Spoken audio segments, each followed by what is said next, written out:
Hey, welcome to week 6 of Shuman Says. Man, we're already 6 weeks in. Things are flying, man. Yeah, that's right. Six is a good number. Yeah, how's everything going? How's your week, Coach? Week has been pretty hectic. With we had core wrestling night Tuesday night. That was pretty crazy. Mm-hmm. Plus we had 2 basketball games coinciding in the other gym. Coming off, I had duty Monday night during the championship game. My legs are still hurting. 62-year-old man going up and down the stairwell of B Company for 2 hours was not good on my legs. But survived the Fred Hardy track meet Saturday, took Sunday and relaxed, hit it Monday, Tuesday, Wednesday. Here we are on Thursday, getting ready to go. That's right, getting ready for another weekend. weekend. Into the weekend, man. We got swim tournament Friday and Saturday. And then once we get into next week, we got big-time wrestling on January 25th, as well as our military circuit hosting 8 basketball teams. Wow. Action-packed weekend coming up. But let's talk about some NFL news since, that's kind of where we've been starting every week so far. And, unfortunately, both of your teams have been eliminated, Coach. It's a sad state of affairs. I don't think anybody could have seen what was going to happen with that Kansas City game. I mean, that was absolutely crazy. Insane. Yeah, that was crazy. I know. I peeked at the score, and Houston was up 24-0. I was like, oh, cool. We're good. Yeah. And I went back, and I was like, no, someone that was sitting at a table said, no, man, they're like down now, like 34-31. I was like, what? Yeah. And I got home, and it was a blowout. 50-some to 30-something. So Houston got knocked out. Seattle gets knocked out. And I thought that Seattle was going to come back and make a run, but that didn't happen. Yeah. So 2 athletic quarterbacks are out. Ravens are out. So it's crazy. Yeah, that Ravens loss, I think, was almost more shocking than the Kansas City game because, I mean, it's the Titans. It's Titans. The Titans should not be there, at least. Yeah. Conventional wisdom would say that, but they got freaking Derrick Henry rolling. That guy is a freight train. Yeah, I like watching the Titans because they have Jack Conklin, who's a right tackle. He visited Fort Union. It was a Friday like it is late night, like it is tonight. He comes in after a basketball game, drove from Michigan, comes down here. He's dunking He's 6'5", 280. We got him dunking basketballs, running around, and he visited. Thought we had a good visit. Thought we were going to, secure him up, be another Anthony Costanzo. But 10 days later, Jack's dad called me and said, "Nah, we're just going to walk on to Michigan State." He walks on to Michigan State. I think they gray shirted him. It was a 4-year starter there, and now he's was like I think he was the 23rd pick in the draft a couple years ago. And so I like watching him. I like their offense. I like their big back, kind of outside zone and kicking you up there in the middle. Mm-hmm. They're throwing the ball to him. That one run where he went about 65 yards was impressive. Yeah. Defense, they said they're going to flush him and make the quarterback go sideline to sideline and not get straight vertical on them, and that's what they did. They did a good job. So good. Yeah. Dean Pease, I followed him a lot of years through college, through pros, and he's head coach at Kent State and defense coordinator at Michigan State and a lot of other places. Now he's been defense coordinator in the pros, Baltimore Ravens, New England Patriots. Now he's with Titans. I've watched Vrabel work out up there in Ohio State camps when we used to go up there. So we got a little connection. We feel good about them, and they're on a roll. Hopefully they can keep it going. Yeah, I mean, that's what I was going to ask you next is so now that Houston and Seattle have been eliminated, who you got for the Super Bowl? I like Coach Reed. I like what he does. Mm-hmm. I liked him when he was the Eagles, so I'm going to go Kansas City. They're going to beat the Titans. It's going to be a tough game, but I think they're going to beat them. And I'm not a big Green Bay guy, so I'm going to go 49ers. Yeah. I'm going to go Kansas City 49ers Okay. in the Super Bowl. It's going to be a good bowl. It's going to be exciting. It's going to be a lot of fireworks and scoring. I think that eliminates all the Fork Union guys and all that stuff. But I think Travis Crittenden might still be on the sideline being assistant strength coach with Kansas City. I have to look that up. But I'm going that way. That's where I'm going. All right. Well, yeah, I mean, I'm going to agree with you mostly. I think the 49ers are going to win, but I'm going to pick the Titans to upset. I think just watching Derrick Henry run the ball, I mean, he's had 180 yards in the last 3 games each. And the guy, every time he runs the ball, it's like, who's going to tackle him? I don't want to tackle that guy. He's a freaking freight train. But, we'll see. That's good. That's good. I hope that they, Titans. Titans 49ers, and I hope, they can keep it rolling. Yeah, I mean, Eddie George has a background with the Titans. I mean, we want to pull for them. I think that's a good choice. Derrick Henry is showing how wonderful he is. Oh, yeah. I think there was an article, you might even told me, or Kelly told me, there was an article out there about him, about he bumped into Eddie George down there in Nashville and said, hey, I'm just not clicking. What do you suggest? And he was like, stop running like a softy. Yeah. Start running like a mean person. And from that point on, from that conversation, he has dominated the league. So that's a good choice. I mean, I would pull for the Titans to go all the way. But I think Chiefs going to have a little bit more firepower. Their quarterback, the last 2 games, which they didn't need him, set a record where he's only completed so many passes for 80 yards per game. And they said, you really can't do that. But, I mean, when you got a 200-yard rusher in the backfield, just ride him till he can't go anymore. So, good. No, to give us a little competition. That's right. So I'll tell you what, if Titans knock it off, I will give you a better hat than what you're wearing. I know you're showing your wares at the Nationals. Hey, I got to support my team. Nationals, Caps. I got to support my boys. Wizards lost last night. I watched the whole game. Almost fell asleep. Yeah. I can't really get into that, man. For some reason, the NBA just doesn't do it for me, Coach. I don't know what it is. Wednesday night NBA, man. You got to do that. I'm more of a hockey guy myself. Hockey. Yeah. Hockey.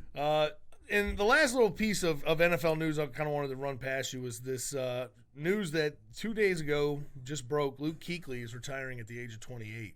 It makes him the 3rd player in the last few years who's under 30 that's retiring. What do you think about that? I think it's a good mindset. These guys are getting in. They start off hot. Luke Kuechly dominated for 4 to 6 years in the league. His last few years, he's had some concussions, some been hurt, and instead of continuing on and having a poorer life afterwards, I think these guys, the light's going on. Like, hey, I got my 2nd contract. I'm set for my life. Let's don't keep wearing my body out. So I'm not too down about that. Love the guy as a player. Loved him at Boston College. Loved him with the Panthers. I think it's a great move. And all those guys that got out, I think it was Luke. It was Luck. He got out. The big tall receiver at Detroit got out when he was 30. Yep. And there was one more guy that was 29. Gronk, yeah. Hey, Gronk. I saw Gronk.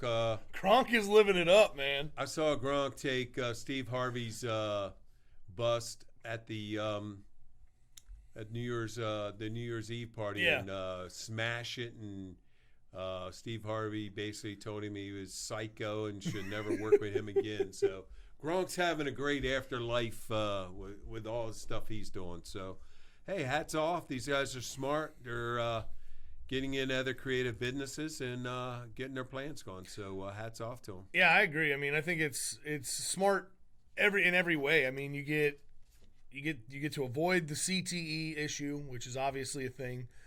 They have more money than they could probably ever spend, and if they take care of it, they can just make their money work for them and enjoy life. Like Gronk is obviously doing. That guy, every time you see him, he's out partying, doing something. He's partying. He's on shows. He's special guest. Yeah. And then Luke, I hope he stays in the Carolina area. I mean, live on Lake Norman, have a big boat, and raise your family and do good stuff. Do some good stuff down there. So hats off to these guys. You know, when we were playing, we just kept playing and playing and playing and playing, and now we're suffering the after effects. But good call there. I Definitely, like that. definitely. And I think that this is going to probably be the trend. You know, especially these high level guys. Luke Kuechly's stats, if you look at him, I mean, he's got Hall of Fame stats. And it's going to be an interesting conversation when that comes up. But you know, same thing with Andrew Luck and Gronk. You know, what else could Gronk have accomplished? You know, like he's already gotten it all done. He's got his rings. Go home and have a nice life. Same thing too. He goes to a coaching changeover. So what? You know, does he decide, do I stay with the Panthers or I get out and go up with the Skins? Yeah. What do I do? Because I think Rivera was his only coach, I do believe. I think you're right about that. So, you know, good decision, good call. Hope everybody else that's around that age, 29 to 31, understands that, hey, save your money,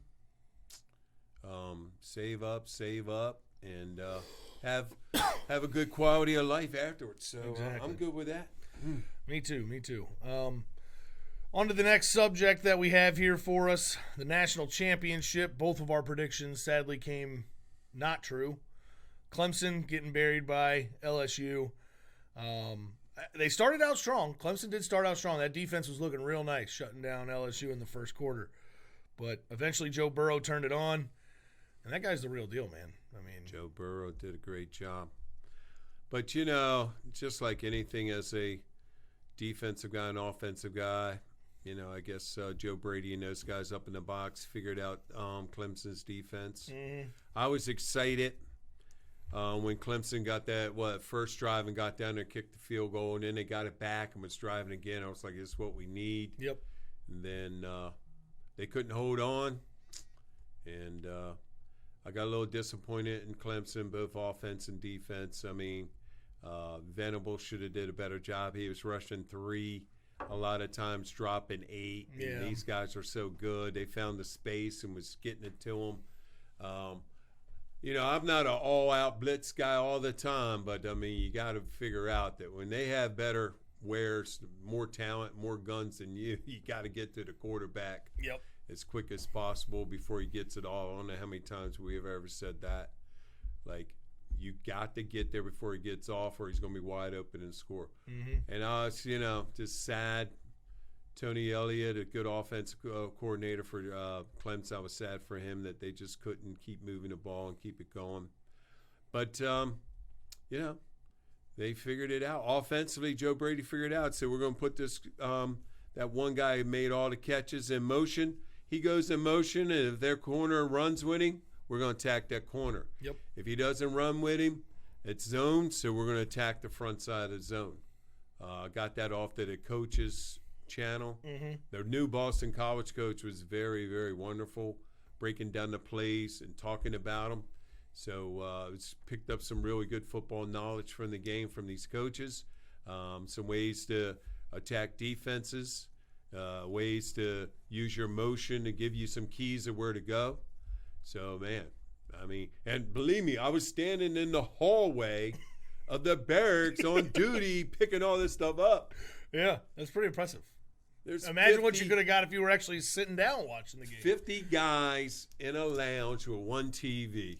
And you know Fork Union guys. Oh, yeah. I had to step out a few times and remind myself that, hey, it's duty and it's a football game. So just step out, get some air, and get back. I'm sure you needed to step out and get some air. Because I'll tell you, after being in a classroom all day with these guys, I got to step out and get some air. First floor B company with Chevy, Brick House, and a few other. Must have been an interesting time. Edwards. Yeah. It was interesting. Yeah, Fog. I mean, to me, I you know, it looked to me that Clemson came in with the better game plan, but LSU adjusted better. That's what it looked like to me. You know, they couldn't figure out that defense initially. Once they got a few series under their belt, they started to figure out what was going on, and LSU just adjusted way better than Clemson did. Clemson just didn't seem to make any of those second half adjustments that you need to make in order to win. and LSU did. So LSU. it was. I thought it was a really good game. It was exciting. I was kind of upset at that late offensive pass interference call that took points off the board. Man. I would have liked to see them keep that just to see what would have happened, because that effectively killed the game. I mean, once they took that off, it was like, well, game over now. The other controversy that's been going on around this is, I don't know if you saw, but Odell Beckham Jr. was handing out wads of cash to the players. LSU's trying to claim that it was fake money. I don't believe that for a second. But I don't know. What do you think that anything's going to come of that? No, I think what Odell and everybody said is like, hey, we're not college students anymore, so we could take money. There should not be any repercussion at all. But yeah, it sounded like he had a wonderful. He was having a good time. Bourbon Street party because I just saw this morning that he's been cited for simple battery. Too. Yeah, he slapped a cop on the butt and now is. Yeah, so got charged for that. Odell is making some headway there, but I don't have a problem with that, especially it's so late.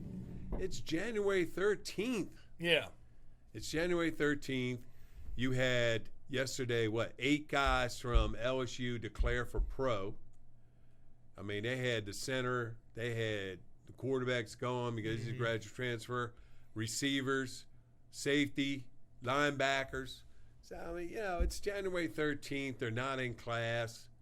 You got a former player showing his money, all that stuff. I think somehow they'll, cooler heads will prevail and say it's Odell. He does things like this. Either LSU, you made $8 million off of the championship game. Give the money back or give it to charity and let's move on. So, So I'm good with that. I don't have a problem with that. It all kind of comes down to what in my opinion, the corrupt organization of the NCAA is going to do. I really don't like the NCAA. I'm sure you kind of have your thoughts on them as well, but. Gotta outfox him, man. Yeah, exactly. Odell, man, you should have did it in the hallway. That's right. Without the cameras there, not man. in the middle of the field. I know. Oh man, but outfox him. Yeah, they're always looking for somebody to get. They're just looking for something to get people on. And when you go into games like that, you don't want it to be lopsided. So it was great. It was exciting. People are into it. I've been to the Sugar Bowl. I've witnessed all that stuff firsthand. So it was intriguing to watch. It was crazy to be on duty from 7 to 9:30 and then run home and catch the rest. That's why it took me a while to figure out what you're talking about with the pass interference because I was still trying to recover. Yeah, I was recovering from, and then my wife starts screaming at the TV. She likes to scream like, "What's going on? Why did they do that?" I just got here. I just got off duty. My legs are killing me. But it was a great game. I think the ratings were up, so that's good for college football. I miss it already. I agree. I mean, what are we going to do? Well, we got the XFL coming up soon. We got XFL, man. And I was just looking online, and tickets are only $20, man. We're going to have to go bid a few. Yeah, we're going. We're going to the DC. I agree. Whatever. I agree. And we're going right down there to Cardell Jones and take a picture and say, we don't care. I agree. We'll take him a hat and say, if you don't want it, just give it back. At least have it for the picture. Yeah. If you don't want it in the picture, we'll just like photobomb you in the back. No, every time I see that advertisement, I see it on Facebook or Twitter, DC, what do they call it? The Defenders. Yeah, DC Defenders. Get your tickets out. Like, man, we're going. Oh, we're definitely going. We're definitely going. It should be very exciting. And they just released a video of their kickoff and all that stuff. So it's pretty interesting. It's going to be very interesting to see how well this does and how long it takes for the NFL to kind of steal some of these ideas. We have a guy, Eric Lambert. He is working the training camp for the Houston Marauders. Nice. He texts me all the time and said, "Hey, I just picked up. I just looked at some guy. I was like, dang, I've seen him on TV. I picked up Bryce Perkins' roommate from Arizona State. I just unlocked the door for someone." So he's down there working. They made him a deal like, you come down for training camp and work your butt off and be the grunt, be the Fork Union grunt, like grind now, shine later. If you do well enough, we'll hire full time. So he's down there grinding with it, training camp, checking bed checks, checking meal checks, and I think Eric is going to do a good enough job where he gets hired on. Hey, I'll keep our fingers Eric crossed Lambert, on that man. one. Yeah, definitely hope to see that, because that's, again, the more connections we have in the business, the better for everybody. Yeah. So that'll be good for us. When you come up and play DC, give us some tickets. Definitely. That way we don't have to pay for them. That'd be nice.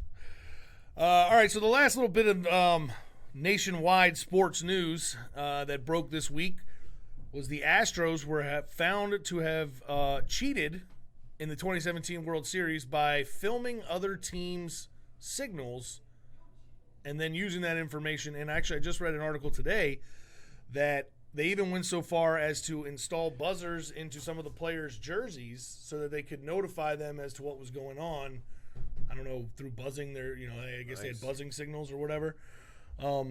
So, initially my thoughts were, okay, sign stealing is kind of a part of baseball. It's a part of football. That's why you see on the sidelines they hold up those blockers so you can't read what the signals are. But I think introducing the video camera is a bit much. I don't know. What do you think?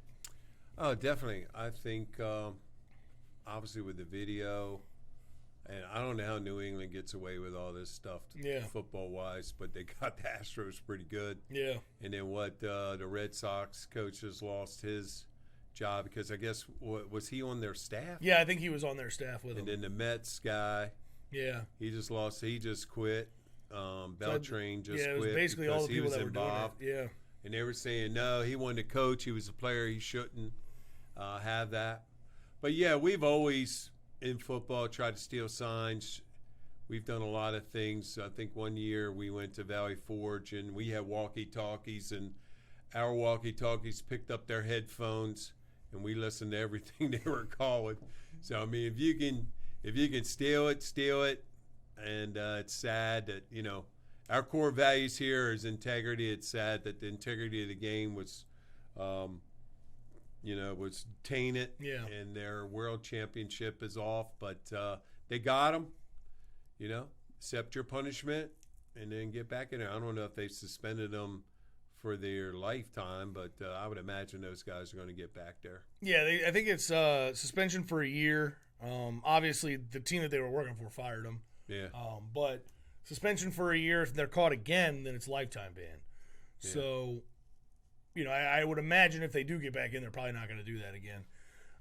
Because I couldn't figure out I was listening to the Red Sox press conference, and they said Alex Cora already had a problem with an Apple Watch. He was doing something with a watch, and they told him his first year to don't do it. Now this is on, came across their desk, so that's what they got rid of them. But pretty creative stuff. I gotta give them credit for creating a way to steal the signs and help them win the championship. So I don't think they're going to give back the World Series trophy. No, I mean, and I've heard a lot of arguments that if this was college, obviously they probably would vacate the championship. I don't see that happening with the MLB. I just don't see them giving that back. But they did punish the people. So I guess hey man, they buzz your shirt and you're at the bat. Like, hey, if I buzz you once, it's a fastball. Yeah, something like that. Yeah, yeah. I mean, I guess that's crazy, man. I when I was hearing about it, what are you talking about? And then man, you hit me with that. That's pretty crazy. Yeah, I mean again, I just read that today. I just saw that today, and that's still breaking news. And I'm sure there's going to be more information. And see, I was aware that after you pitch, you can go in the dugout, I guess, and go up in the area and get a snack or a beer or whatever you do, or a drink. But I didn't know that they even said now they're going to probably have a guard so the coaches don't wander up there and do something. So apparently, I guess, some of them go up there and watch the replay or the video or the television broadcast to try to do that, pick up stuff. So when I heard that, I was, man, that's crazy. That's some crazy stuff. Yeah, I mean, I saw a tweet too from, I can't remember who it was. It was some old timer who used to coach and play and all this, and his whole thing was basically, this is something that everybody does. He was, it's a part of the game where we're trying to steal your signals. And he was like, it was even to the point where when he was GM, he knew people were filming his signals, so he would use that against them. You know, he would do the fake signals and be like, hey, if I do it on this one, don't listen, just to throw people off. So, you know, it's hard to say because a lot of people said the same thing about the Patriots when they were caught. Everybody's doing this. This isn't just localized to the Patriots. But those are the ones that got caught. So you got to punish them some way, especially when the league is trying to make an example. It's going to be interesting to see, though, if any other changes come out of this or if any other people get caught, because people are spilling the beans, as they say, about other people doing this. Yeah, that was pretty cool that you brought up where how the one guy would, like, do a fake sign. Yeah. Like, hey, if I touch my cheek with my left hand, don't worry about it. When my right hand does it, it's the true sign. Yeah. Because when Colonel Pulliam was calling plays, I had a lot of the assistants time like, hey, he only listens to you. Go up there and ask him to call this play. So I would go and say, hey, coach, man, run sweep right. And everything I would ever suggest, he would do opposite. So then I was like, okay, I want to go right. So I'm going to say, hey, coach, man, run sweep left. And he's like, all right, we'll go right.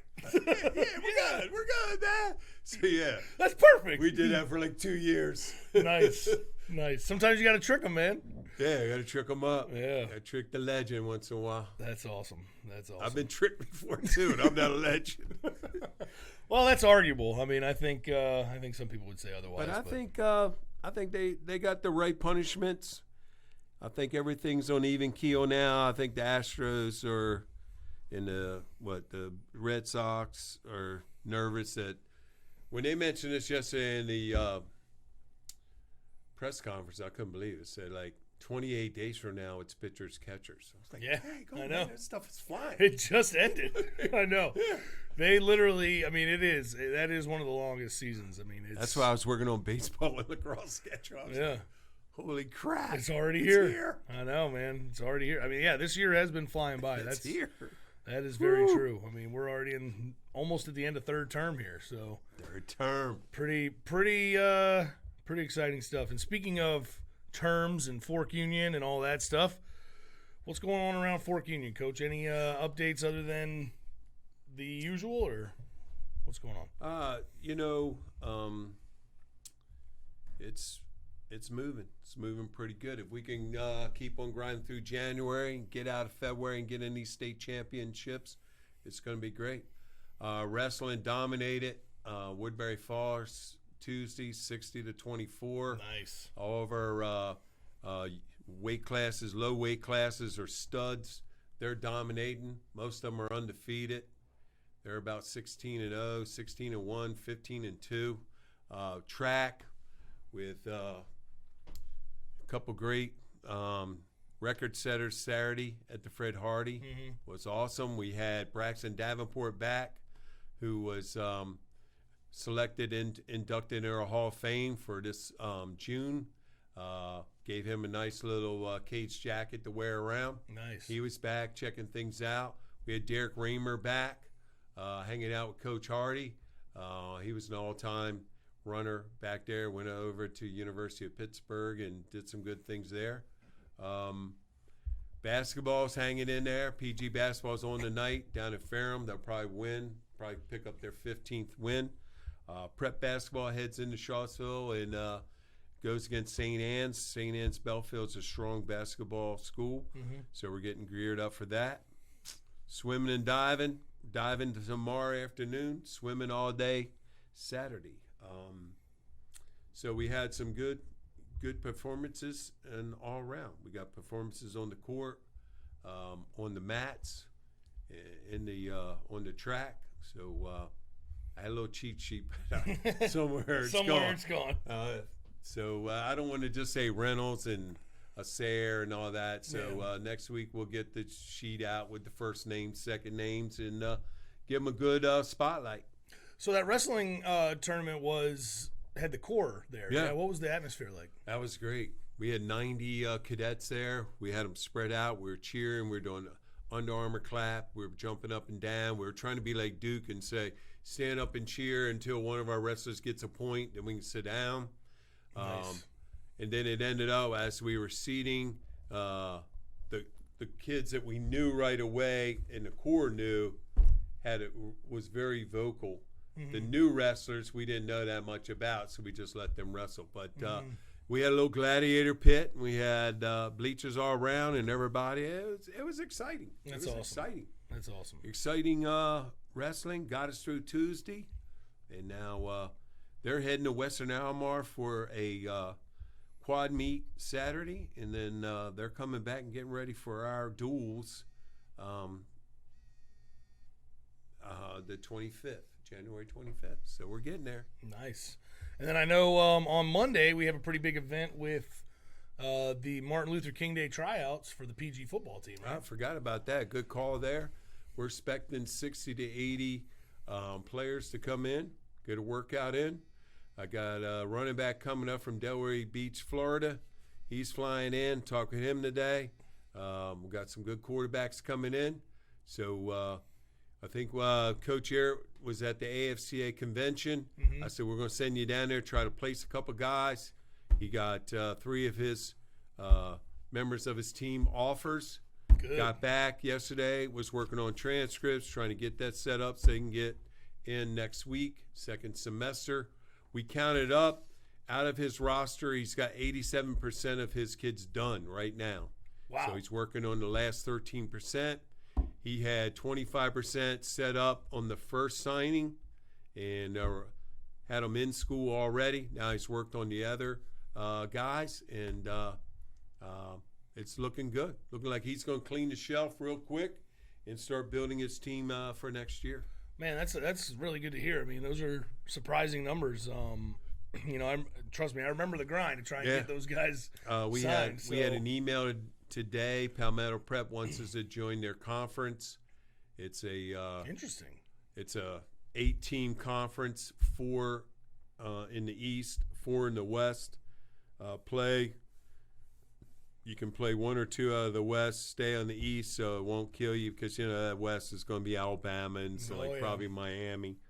And then November 15th have a championship conference game. So I told him I would think about it. Say we really, we're like Notre Dame. We're so well known. Yeah, we want to keep our independent status. We don't want to get in a conference and do all this stuff. We were able, 20 years ago, the Seaboard Conference with Montgomery and Potomac wanted us to get in. Said, nah, we're going to ride it out. And we stayed viable as an independent. I think that might be my first thought is stay independent and just let us pick and choose our schedule and go from there. So it worked last year. He played a good schedule, got his people placed, got them academic eligible. Boom. He's got a guy going to Harvard. So hey, can't beat that. He's covered everything, man. Yeah. Covered it all. Yeah, and I mean I think I agree with you on that. The only upside to joining a conference is it kind of gives them something to play for other than just getting film. It's like back when we played Hargrave, that was the game, right? Yeah. We were always gearing up for that one. Now that that's not there, it might give them a little extra incentive to be hyped up for the game. I don't know. But yeah, I agree with you. That's a good point, man. I mean, it's you want to get hyped up for Jairee, but it's not Hargrave, man. It's exactly. You want to get fired up about Palmetto, but it's just those Hargrave wars were 3 hours of just punishment on everybody. That is the best way to describe it. Yeah, I mean, it take you a week to recover as a coach. Yep. Take you 2 weeks to recover as players. So exactly. Yeah, that was a heck of a rivalry, and if anybody from Hargrave is watching, let's get that thing going, man. Bring it back. Bring it back. Fork Union. I think the Fork Union Hargrave rivalry not being around is hurting postgraduate football overall. Man. Because that was just a great event. Not just for the players and us, but for the fans, for the people that were recruiting players. I mean, gosh, as a recruiter, you just go to that one game, you're good for a few weeks at least. Now when you got live streaming, Twitter. Yeah. I mean, we could ESPN that thing. Right there. There's a lot of potential there. I get tired of IMG versus DeMatha and all that. I mean, they got players. Everybody's got players, but ain't nothing like 55 Hargrave guys against 52 Fork Union guys. It's very true. Very true. Some other Fork Union news. I know we got big leave coming up here in a few weeks. Yes, sir. So that'll be pretty nice. Winter leave starts, I think, on the 29th. Yes, sir. Caught So me that'll off guard. That's a Wednesday departure. Yeah. And we have, teacher work day on Thursday, so we'll be here for a little bit of that. But then we have a nice long weekend where the kids can get to go home and, kind of decompress after this tough month academically. Also, one thing I kind of wanted to touch on is that's coming down the line. We have a big service day coming up in April. All the advisories are trying to plan some type of service outing. That's going to get started here in the next few weeks, where we start to get the ball rolling on plans. And then sometime in April, we're going to take a day off and go out and serve the community. So that should be pretty interesting. And as we get more information about that, we'll keep you posted on that as well.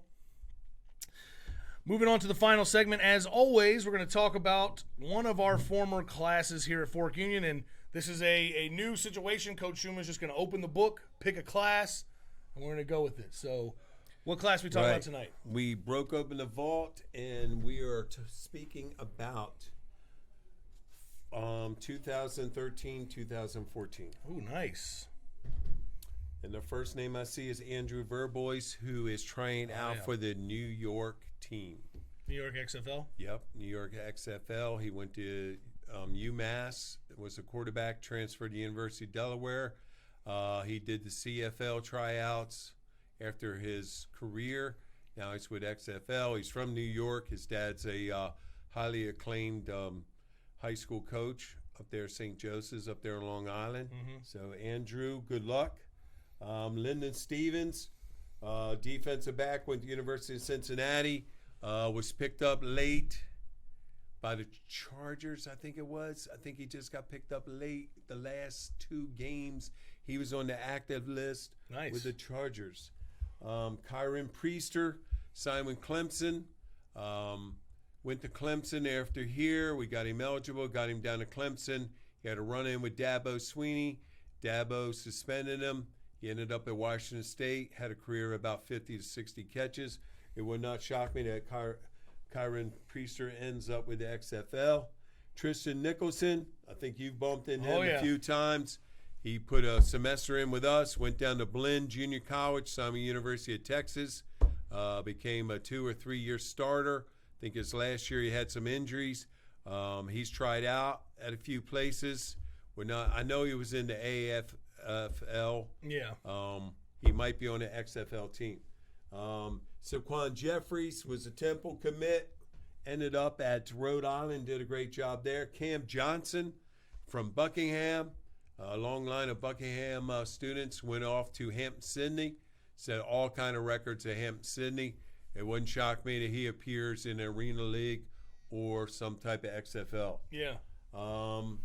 We had Andre Addison out of Fredericksburg Christian, big old lineman, went up to Marshall University, was a 4-year starter, and now is doing great things. I think he's in financial planning and is doing wonderful things in financial planning around Fredericksburg. So Roger Cooley, the Cooley family. Roger was center, came to us, went to St. Francis, and I think he's up in the D.C. area selling some real estate and stuff. So miss old Roger Cooley. He's a good guy, good family.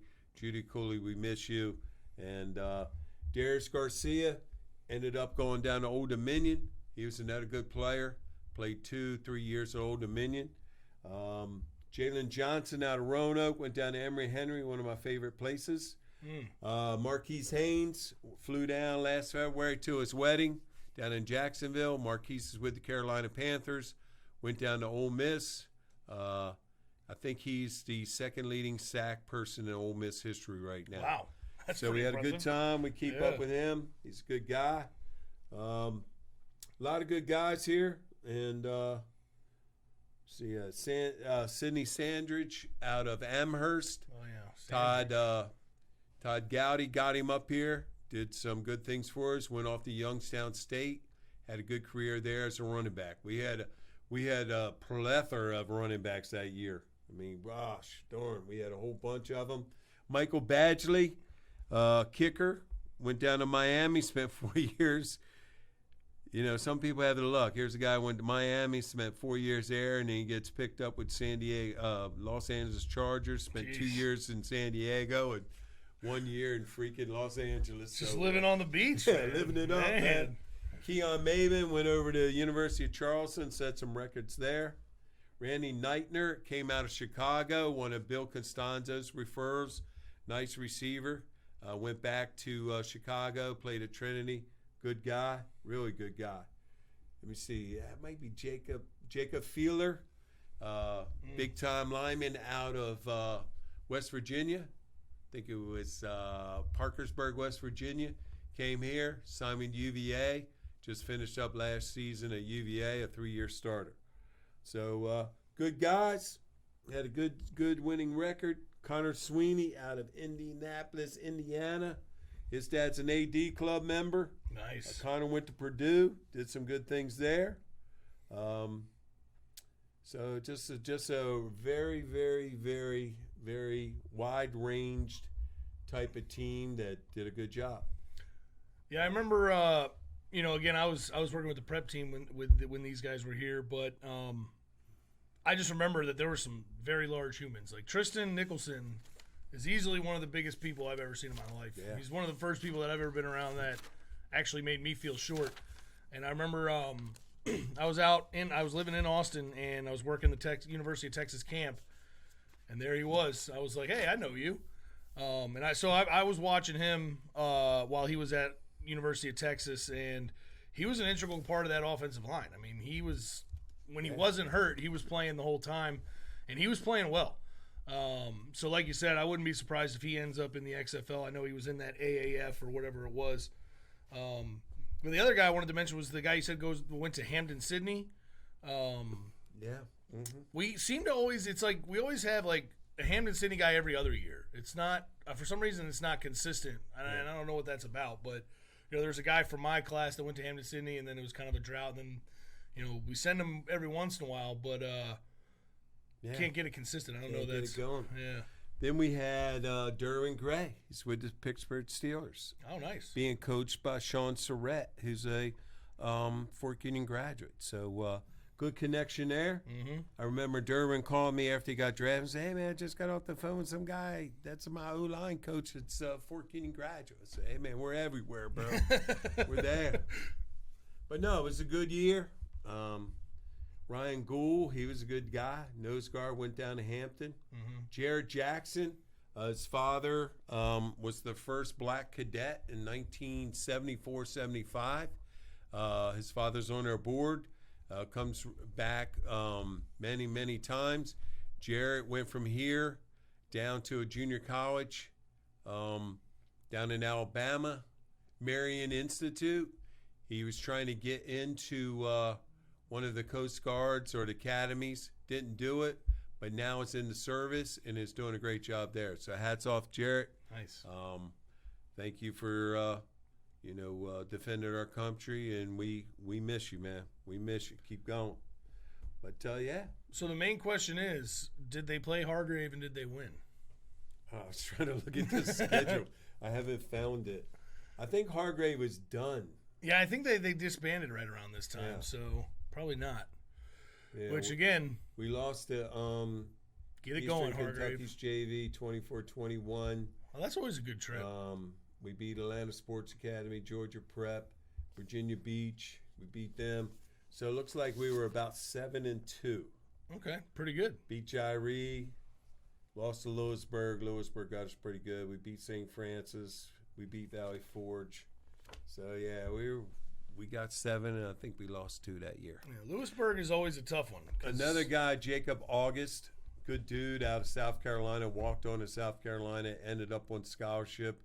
Probably his career as a tight end at South Carolina, had 35 to 40 catches. So nice. Good guy, big, tall, lanky, good-looking young man.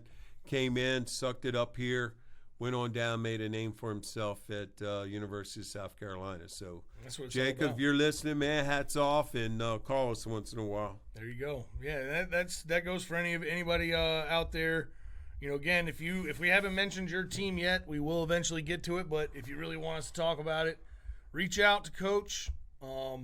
Make some contact, and we will talk about your class. Because that's all we want by doing this is we're trying to kind of preserve some of the memory, but also hopefully bring some of you guys back into the fold, maybe get you to join the AD club if you're wanting to support. But at the very least, just trying to get you back in the Fork Union family. Make sure you come back and visit and want to be a part of everything that we're doing going forward. But that's pretty much all we have for this episode. Episode 6, another good one right in the books.